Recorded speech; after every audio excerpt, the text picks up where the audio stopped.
Hi friends, welcome to everyday I am calculating.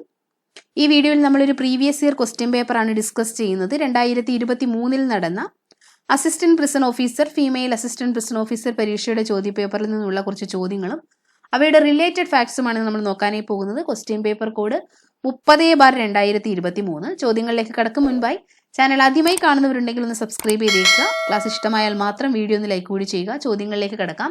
ഇന്നത്തെ ഒന്നാമത്തെ ചോദ്യം: താഴെ കൊടുത്തിരിക്കുന്നവയിൽ അന്തരീക്ഷത്തിന്റെ ഏറ്റവും മുകളിലത്തെ പാളി ഏത്? താഴെ കൊടുത്തിരിക്കുന്നവയിൽ അന്തരീക്ഷത്തിലെ ഏറ്റവും മുകളിലത്തെ പാളി. ഉത്തരം ഓപ്ഷൻ സി, തെർമോസ്ഫിയർ ആണ്. തന്നിരിക്കുന്നവയിൽ അന്തരീക്ഷത്തിന്റെ ഏറ്റവും മുകളിലത്തെ പാളി തെർമോസ്ഫിയർ ആണ്. ഭൗമോപരിതലത്തിൽ നിന്നും മുകളിലേക്ക് പോകുന്തോറും അന്തരീക്ഷ ഊഷ്മാവിൽ വ്യതിയാനം സംഭവിക്കുന്നുണ്ട്. ഈ ഒരു വ്യതിയാനത്തിന്റെ അടിസ്ഥാനത്തിൽ അന്തരീക്ഷത്തെ വിവിധ പാളികളായി തിരിച്ചിട്ടുണ്ട്. അതിലേറ്റവും താഴെയുള്ള പാളിയാണ് ട്രോപ്പോസ്ഫിയർ. അന്തരീക്ഷത്തിലെ ഏറ്റവും താഴെയുള്ള പാളിയാണ് ട്രോപ്പോസ്ഫിയർ. ട്രോപ്പോസ്ഫിയറിന് മുകളിലായി കാണപ്പെടുന്ന പാളിയാണ് സ്ട്രാറ്റോസ്ഫിയർ.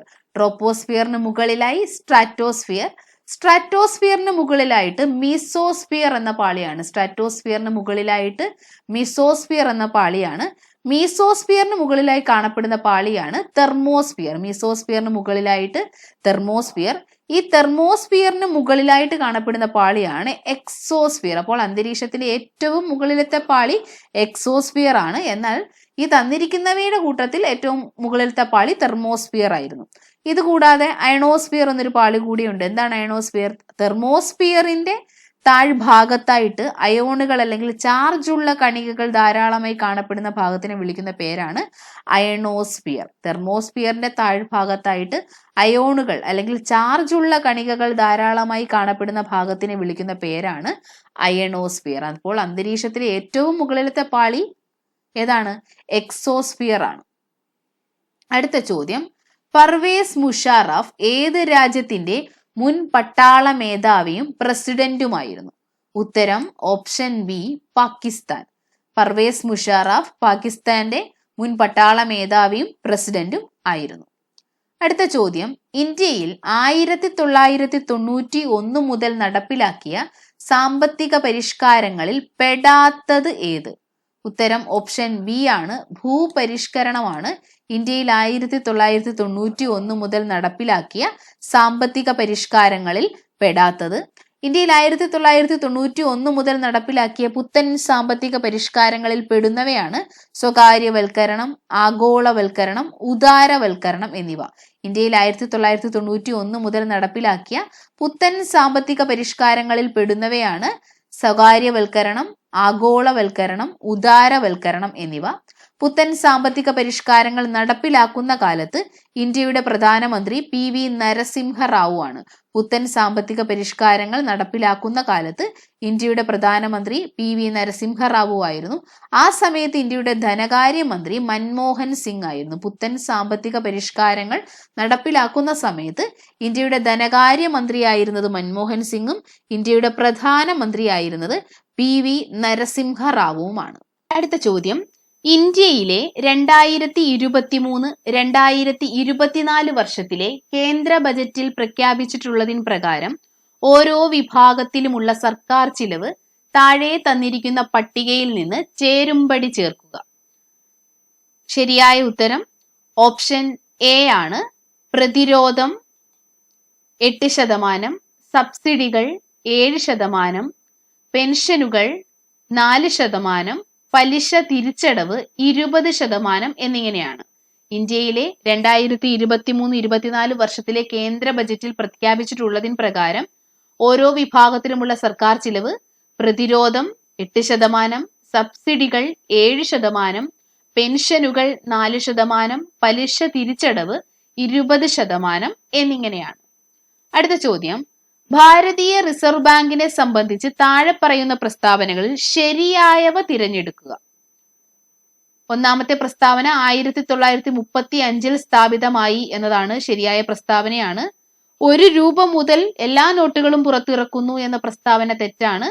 1949 ദേശസാൽക്കരിച്ചു എന്ന പ്രസ്താവനയും ശരിയാണ്.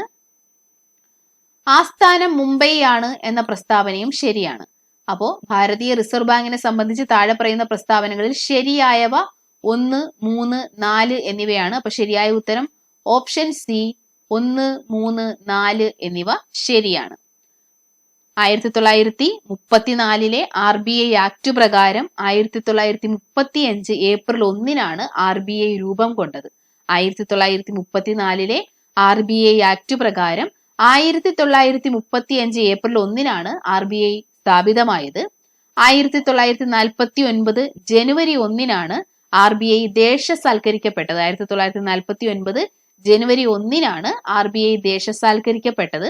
RBIയുടെ ആസ്ഥാനം മുംബൈയാണ്. RBIയുടെ ആസ്ഥാനം മുംബൈയാണ്. നിലവിൽ വരുന്ന സമയത്ത് RBIയുടെ ആസ്ഥാനം കൊൽക്കത്തയായിരുന്നു. RBI നിലവിൽ വന്ന സമയത്ത് ആസ്ഥാനം കൊൽക്കത്തയാണ്. നിലവിൽ RBIയുടെ ആസ്ഥാനം മുംബൈയാണ്.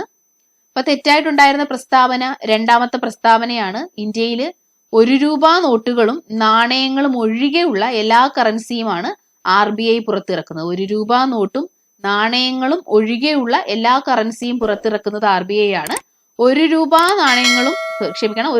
നോട്ടും നാണയങ്ങളും പുറത്തിറക്കുന്നത് കേന്ദ്ര ഗവൺമെന്റിന്റെ ധനകാര്യ വകുപ്പാണ്. 1 രൂപയുടെ നോട്ടും നാണയങ്ങളും പുറത്തിറക്കുന്നത് കേന്ദ്ര ഗവൺമെന്റിന്റെ ധനകാര്യ വകുപ്പാണ്. ഒരിക്കൽ കൂടി പറയാം, 1935 ഏപ്രിൽ 1 RBI രൂപം കൊണ്ടത്. 1949 ജനുവരി 1 RBI ദേശസാൽക്കരിക്കപ്പെട്ടത്. RBIയുടെ ആസ്ഥാനം മുംബൈ ആണ്. ഇന്ത്യയിൽ 1 രൂപ നോട്ടുകളും നാണയങ്ങളും ഒഴികെയുള്ള എല്ലാ കറൻസിയും പുറത്തിറക്കുന്നത് RBI ആണ്. 1 രൂപ നോട്ടും നാണയങ്ങളും പുറത്തിറക്കുന്നത് കേന്ദ്ര ഗവൺമെന്റിന്റെ ധനകാര്യ വകുപ്പാണ്. അടുത്ത ചോദ്യം, താഴെ തന്നിരിക്കുന്ന ഇന്ത്യയിലെ പ്രധാന ധാതുക്കളെ ലോകത്തിൽ അവയുടെ ഉൽപാദന സ്ഥാനത്തിന്റെ അടിസ്ഥാനത്തിൽ ശരിയായ ക്രമം ഏതാണെന്ന് കണ്ടെത്തുക. ശരിയായ ക്രമം ഓപ്ഷൻ സി ആണ്.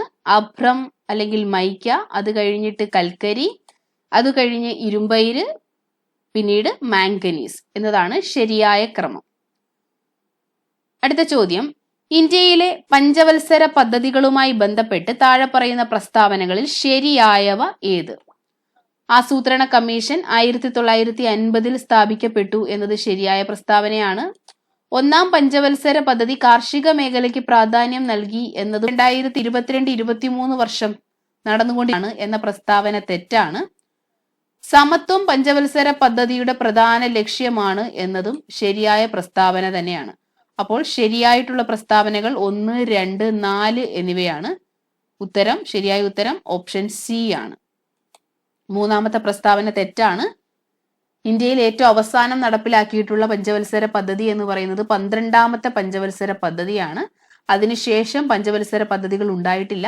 12-ാമത് പഞ്ചവത്സര പദ്ധതിയുടെ കാലയളവ് 2012 മുതൽ 2017 വരെ ആയിരുന്നു. ഇന്ത്യയിൽ ഏറ്റവും അവസാനം നടപ്പിലാക്കിയ പഞ്ചവത്സര പദ്ധതി എന്ന് പറയുന്നത് 12-ാമത് പഞ്ചവത്സര പദ്ധതിയായിരുന്നു. 12-ാമത്തെ പഞ്ചവത്സര പദ്ധതിയുടെ കാലയളവ് 2012 മുതൽ 2017 വരെ ആയിരുന്നു. അടുത്ത ചോദ്യം, ഇന്ത്യൻ ഹരിത വിപ്ലവവുമായി ബന്ധമില്ലാത്തത് ഏത്?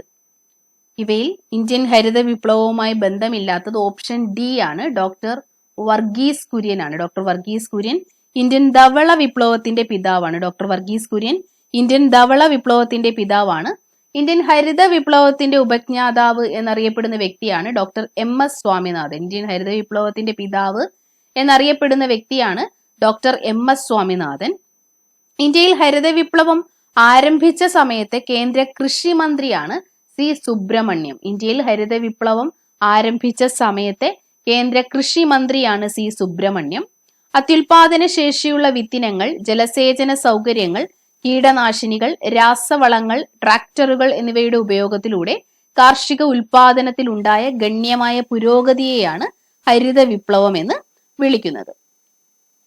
അടുത്ത ചോദ്യം, ഭരണഘടനാ നിർമ്മാണ സഭയുമായി ബന്ധപ്പെട്ട് ചുവടെ ചേർക്കുന്ന പ്രസ്താവനകളിൽ ശരിയേത്? ഭരണഘടനാ നിർമ്മാണ സഭയിലെ അംഗങ്ങളെ പ്രായപൂർത്തി വോട്ടവകാശത്തിന്റെ അടിസ്ഥാനത്തിലല്ല തിരഞ്ഞെടുക്കുന്നത് എന്ന പ്രസ്താവന ശരിയാണ്.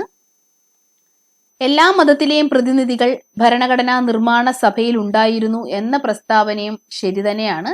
രാഷ്ട്രീയ പാർട്ടികളിൽ കോൺഗ്രസ് ആണ് ഭരണഘടനാ നിർമ്മാണ സഭയിൽ ആധിപത്യം സ്ഥാപിച്ചിരുന്നത് എന്നതും ശരിയായ പ്രസ്താവന തന്നെയാണ്. അപ്പോൾ അതുകൊണ്ട് ശരിയായ ഉത്തരം ഓപ്ഷൻ ഡി ആണ്, ഓൾ ഓഫ് ദി എബോവ്. അടുത്ത ചോദ്യം, ബ്രിട്ടീഷ് ഭരണഘടനയിൽ നിന്നും ഇന്ത്യൻ ഭരണഘടന കടം കൊണ്ടിട്ടുള്ള ആശയങ്ങളിൽ ശരിയായതേത്? ബ്രിട്ടീഷ് ഭരണഘടനയിൽ നിന്നും ഇന്ത്യൻ ഭരണഘടന കടം കൊണ്ടിട്ടുള്ള ആശയങ്ങളിൽ ശരിയായത് പാർലമെന്ററി സമ്പ്രദായം ശരിയാണ്, നിയമവാഴ്ച ശരിയാണ്. പാർലമെന്ററി സമ്പ്രദായവും നിയമവാഴ്ചയും ബ്രിട്ടീഷ് ഭരണഘടനയിൽ നിന്നുമാണ് ഇന്ത്യൻ ഭരണഘടന കടം കൊണ്ടിട്ടുള്ളത്.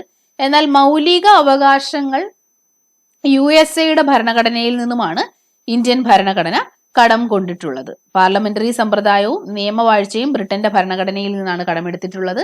എന്നാൽ മൗലിക അവകാശങ്ങൾ കടമെടുത്തിട്ടുള്ളത് അമേരിക്കൻ ഭരണഘടനയിൽ നിന്നാണ്. ഏക പൗരത്വം, അതുകൊണ്ട് ശരിയായ ഉത്തരം ഓപ്ഷൻ സി ആണ്, 1ഉം 2ഉം എന്നതാണ്.